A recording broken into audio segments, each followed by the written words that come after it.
Hey everybody, so welcome to a kind of different episode of Chris Talks. This is actually a video that Cory and I filmed on May the 4th. And the idea behind it was we were going to originally include it as part of the Quarantine Chronicles because we were celebrating May the 4th. But it ended up being a bit longer and much more interesting than I expected it to be. So rather than attempting to include it on that series and making that video way too long, I figured I'd make it its own video. So this is a video where Cory and I discuss some of our favorite moments and kind of our history with Star Wars and what we love about Star Wars. So we also try out the Millennium Falcon ice cream sandwiches. So you get kind of a mini taste test, but also kind of a interesting discussion on what Star Wars means to us. So sit back, relax, and enjoy this Chris and Cory Star Wars version of Chris Talks.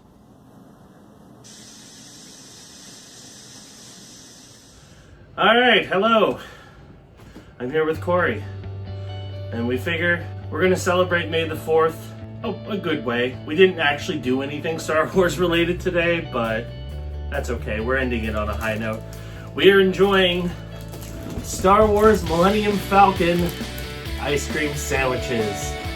And I figure while we enjoy our ice cream sandwiches, we'll share some of our favorite memories or things that we like about Star Wars, as well as our actual review of these. So, I mean, expectations shouldn't be terribly high. Probably not. They look pretty bland, to be honest. It looks like a basic ice cream sandwich. I mean, chipped and Millennium Falcon is cool, but yeah. All right, well let's try these out. Thumbs up. Not bad. No, it has the flavor and the consistency of a classic ice cream sandwich. It's just vanilla. Yeah. So it's a little more bland, I think, but I mean, if you really like vanilla, it's not bad. Yeah. Well, I'd definitely eat these. Cory, what's one of your favorite Star Wars moments? It doesn't have to be specific to the movie. It could just be a moment, something that you did that involved Star Wars. I mean, I don't have a lot. I came into the Star Wars fandom, I guess, a little late in the game. Probably, even now, probably maybe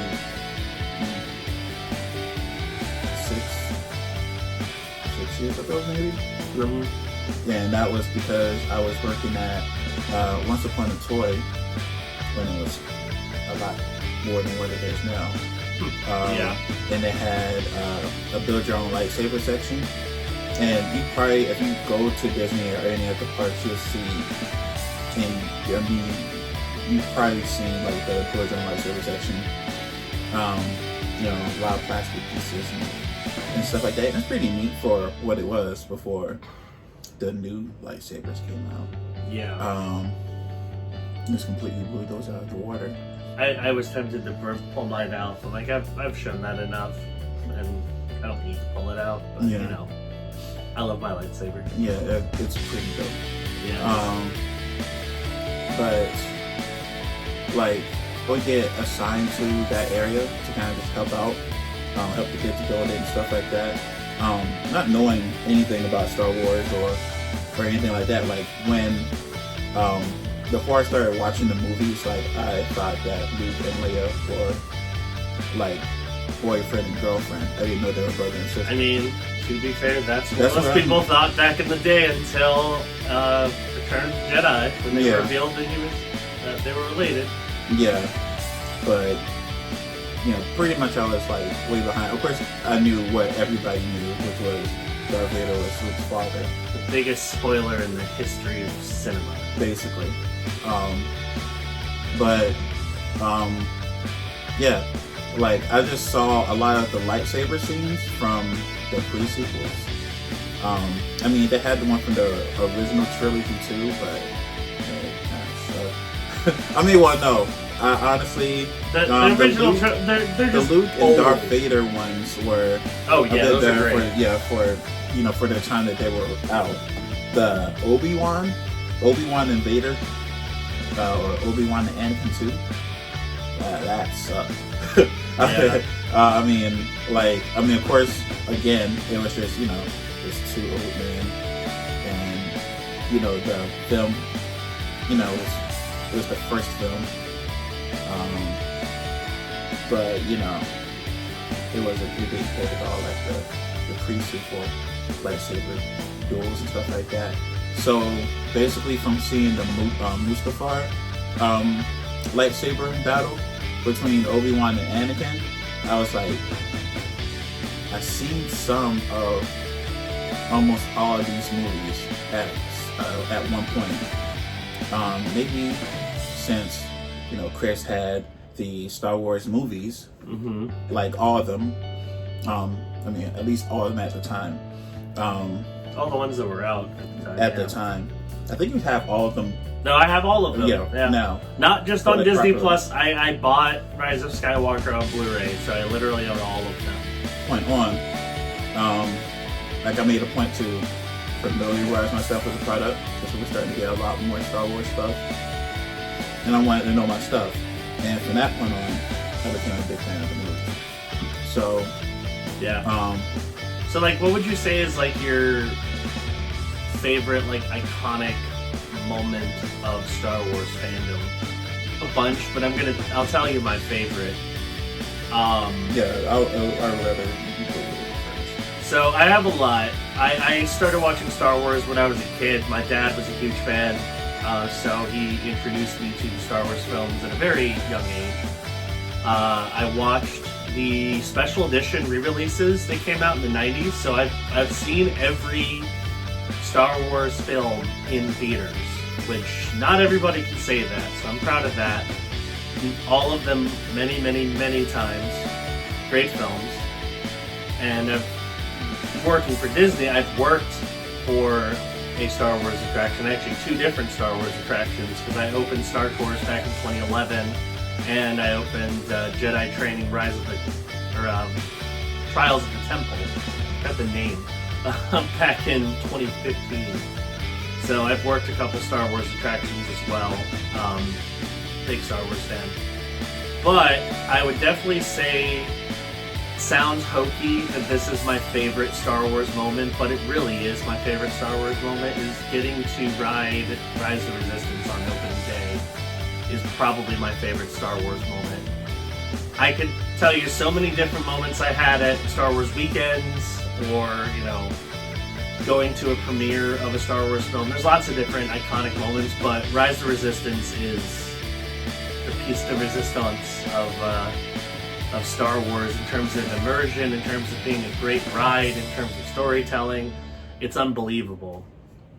And that just blew me away in every respect. So I've ridden it 3 times now, and I love it. I cannot wait for the parks to reopen so I can do it again. Hopefully it won't be blocked. We don't know at this point.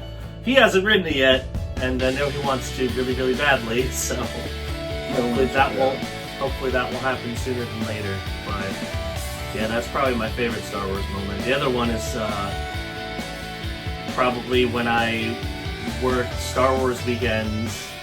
I think it was 2014, something like that. It was the year that Mark Hamill came, and I got to work in the theater that he did his show, and got to see that iconic kind of viral moment where he had the Joker tell Luke Skywalker that he was his father. It was super funny. And I was actually in the room for that, so that was really cool.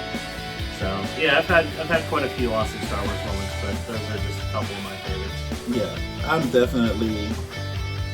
I would say, I'm a big fan of Star Wars, but I haven't been able to fully capitalize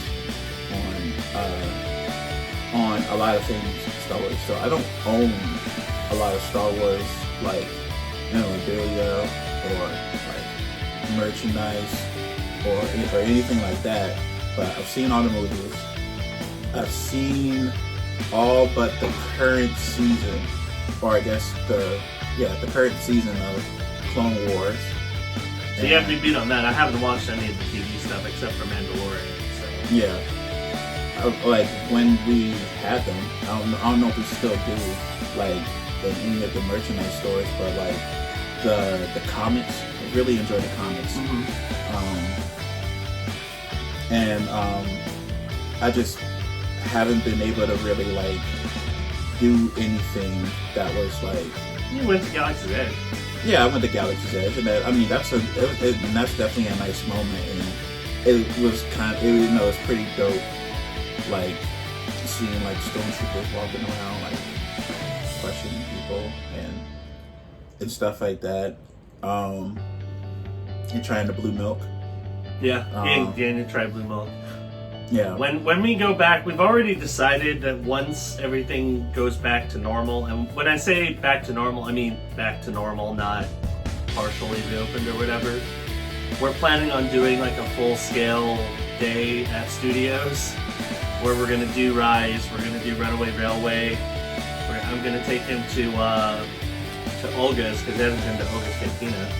That's pretty dope. Like we're gonna go full blown, all out, to really enjoy that. That's something we're really looking forward to when it comes, because I definitely want him to check out all this stuff, because I love it. I've done all of that stuff already, but like it's even more fun to see someone who's never done it before get experience that kind of stuff. So.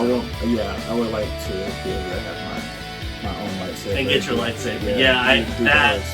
That I cannot wait for. I did my own lightsaber experience, and then I got to see Matt's experience when he did his. So I'm excited to once again be a observer for another lightsaber experience, because that's really cool. Yeah, I feel like when that happens, that would be my moment. Yeah, probably. That will probably be when you forge your own lightsaber and you lift it up. It's like yeah, it will feel pretty much like an actual Jedi. You know, to have it pretty close to, you know, I mean, especially the hilt and the emitter and all that stuff like that. It'll be pretty nice to have a hand in that. And of course, I guess I would go with green just to get it out of the way for the base color. I'm gonna go with purple. I don't know. It depends. It depends on how my actual hilt looks. Right. But like that makes sense. And you know, it'll probably be either green or purple. And then I already bought the white crystal. I just went ahead and just he got one already. So he's prepared. Yeah. So if anything, I want to have a white crystal, so I can be more along the lines of kind of like the Gray Jedi.